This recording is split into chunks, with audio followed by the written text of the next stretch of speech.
das suas pregações, o pastor John MacArthur, pastor batista dos Estados Unidos, ele afirma que o amor é a maior virtude que um cristão pode ter. Uma verdade. No entanto, quando nós olhamos para a história, principalmente na literatura grega pagã, os traços desse amor, chamado amor agape, ela retrata altruísmo, doação, devoção voluntária, preocupação com o bem-estar dos outros. Não eram muito praticados, pelo menos nessa questão da literatura grega, porque era um sinal de fraqueza. Mas quando nós olhamos, por exemplo, no Novo Testamento, nós vamos tentar entender que o Novo Testamento declara que o agape, esse amor, ele é traço do caráter em torno de qual todos os outros giram. Esse amor agape bíblico não é simplesmente uma emoção, mas uma disposição do coração para buscar o bem-estar e atender às necessidades dos outros. Assim, muitos vão dizer que esse amor, o agape, que há em Deus, ou pelo menos define o próprio Deus, ele é incondicional.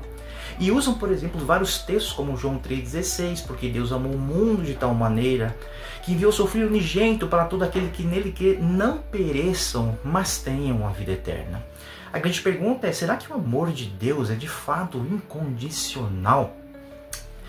Normalmente, quando dizemos que esse amor ele é incondicional, nós queremos dizer que em Deus não há manipulação, exigência, julgamento, que ele persiste em grandes dificuldades ao invés de simplesmente abandonar quando as coisas ficam difíceis, que ele dá bênçãos sem medidas e merecidas, ao contrário do que chamam de legalismo, que Deus nos recebe e te recebe como você é, pecaminoso, sofredor, confuso, que se tratando de incondicionalidade, trata-se de um resumo para o convite de Deus aos sujos, falidos e rebeldes. De fato, isso é uma verdade, mas biblicamente precisará de respostas mais profundas, porque nós, humanos finitos, usamos palavras que são vagas e abstratas, como por exemplo a própria palavra incondicional.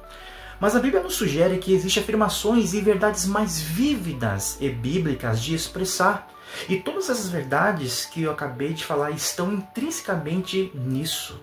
Por exemplo, a graça imerecida não é estritamente incondicional. Por quê? Porque a obra de Cristo na cruz abria um leque ou um caminho para que experimentemos o amor bíblico de Deus ao cumprir duas condições. Uma vida de total obediência à vontade moral de Deus e a morte substitutiva, ou seja, Jesus Cristo morreu em nosso lugar. Porém, foi uma obra perfeita feita em nosso lugar. Ou seja, então não existe algo melhor ou simplesmente mais que amor incondicional. Um outro motivo, por exemplo, é de que o amor de Deus é mais que incondicional, porque esse amor incondicional está carregado de recursos culturais que são concatenados a palavras como, por exemplo, tolerância, aceitação, afirmação, benigno, legal, assim por diante. Ou seja, é uma filosofia que diz que o amor não deve impor valores, expectativas ou crenças sobre os outros. O pastor David Potts diz que nós podemos ser melhores quando nós dizemos que o amor de Deus é um amor incondicional. É um pouco mais, ou um pouco como dizer, a luz do sol do meio-dia é como uma lanterna em um apagão. Ou seja, quando você observa melhor o amor de Deus, é muito diferente dessa aceitação positiva, incondicional. Deus não me aceita apenas como eu sou. Ele me ama a despeito de como eu sou. Ele me ama como ama Jesus.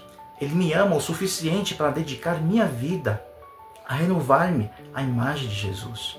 A história da vida, por exemplo, não é sobre você, é sobre o Redentor da própria história, Jesus.